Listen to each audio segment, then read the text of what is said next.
Et souvent, à l'extérieur de l'Afrique, l'image que l'on a de l'Afrique, c'est cet homme mendiant, assis au carrefour de la rue ou devant une mosquée avec les mains tendues pour recevoir l'aumône. Et même ceux qui, par générosité ou par compréhension de la nécessité de l'aide, apportent cette aide, ils la font souvent dans des formes blessantes. Nous disons, quant à nous, l'histoire, ce n'est pas une course de vitesse. C'est une course de fond sans fin. Pour valoriser l'existence de l'homme, il faut nécessairement avoir une conscience historique, et une conscience sociale, et une conscience politique, et une conscience économique, et une conscience culturelle, et une conscience humaine en un mot. Ce n'est pas le degré de richesse ou de pauvreté qui servirait chez les hommes intelligents à sa classification, mais c'est ce qu'il aura représenté sur l'échelon universel de la pensée universelle. C'est cela qui se confondra avec lui. Mais la singularité qui a marqué l'accession de mon pays à l'indépendance a été malheureusement exploitée contre le peuple français qui a été induit en erreur. Parmi ceux qui sont là, beaucoup sont venus avec générosité. De ce monsieur Sékou Touré, on en a longtemps parlé. Je ne le connais pas, je voudrais le voir. Qu'est-ce que c'est? Beaucoup sont venus en répondant à votre invitation. Et beaucoup se posent la question, quel est cet homme? Je voudrais vous mettre à l'aise. Cet homme est un fils de la Guinée. Cet homme est un être simple qui a commencé la vie à 17 ans, qui n'a bénéficié que de l'enseignement primaire. Cet homme a été brimé tout jeune. Un arrêté interdisant au secteur public et privé de lui donner un emploi. Cet homme n'avait rien. Et au moment où pour la première fois son parti, le Parti démocratique de Guinée, l'avait choisi pour être le candidat député pour le Parlement français, il lui était réclamé 5 000 francs. C'est-à-dire 50 francs français aujourd'hui. Cet homme, pendant un mois, était incapable par lui-même de trouver les 5 000 francs. Mais cet homme était déjà dans la conscience des travailleurs de Guinée. Il assumait les fonctions de secrétaire général de l'Union territoriale des syndicats.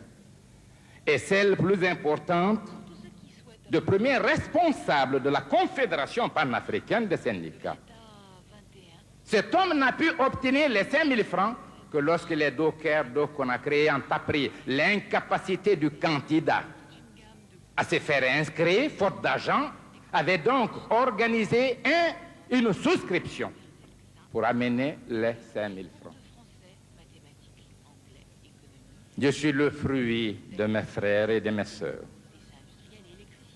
Et les femmes de Guinée ont pris position pour cet homme, unanimement. Et je ferai de telle sorte qu'elles n'aient jamais regretté leur mobilisation. C'est pourquoi dans notre ligne, dans notre programme, l'émancipation de la femme n'est pas prévue comme un acte de solidarité, mais comme une obligation.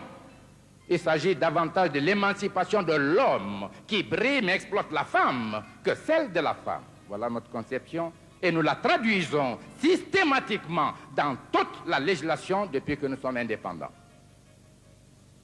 Et vous pouvez voir à l'université, à toutes les écoles, nous exigeons l'égalité de chance, l'égalité de l'effectif.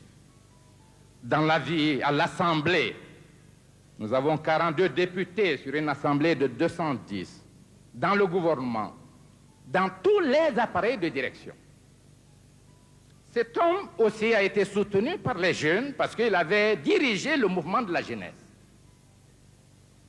Mais cet homme était esclave d'une tradition familiale. Mes deux grands-parents ont assumé un rôle de premier plan. Nous qui parlons de démocratie populaire, nous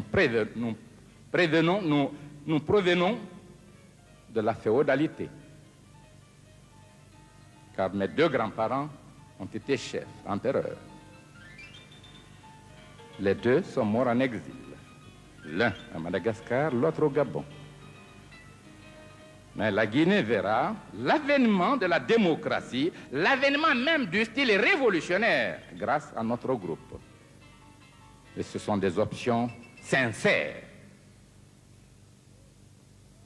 Cet homme, donc, n'a aucune haine à l'égard de qui que ce soit. Et, monsieur le maire, je vous donnerai, tiré des archives, quelques extraits des discours tenus lorsque le général de Gaulle, président de la République française, était venu à Conakry. Nous avons tout fait, mais l'incompréhension était totale. Mon collègue, le président de la République française, M. François Mitterrand, était un ami personnel. J'ai appartenu au même groupe parlementaire que lui, le groupe UDCR-RDA. M. Félix Houphouët-Boigny était notre président, mais j'étais vice-président du Rassemblement démocratique africain, le premier leader syndicaliste de l'Ouest africain. Nous disons donc que nous avons voulu maintenir nos liens et même faire affermir l'amitié, la confiance entre la Guinée indépendante et la France. Mais il y a eu contradiction, due à la nature viciée des communications. Ici, le peuple français, je m'excuse de l'expression, n'a souvent entendu ou lu que des contre-vérités. Ah, si je pouvais ici être considéré comme l'homme, le militant, sur une place publique, avec n'importe quel homme, discutant devant le peuple français, de n'importe quel thème, de n'importe quel sujet, j'aurais été plus heureux. Parce que j'aurais abandonné le protocole et j'aurais pu clamer certaines vérités. Ceux qui sont venus à l'appel de M. le maire nous accueillir, j'ai dit certains sont des amis, d'autres ne savent pas pourquoi, pour qui ils sont venus.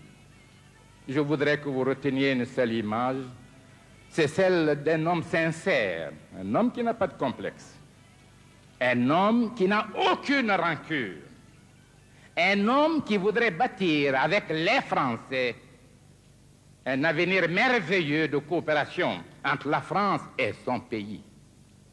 Cela est sincère.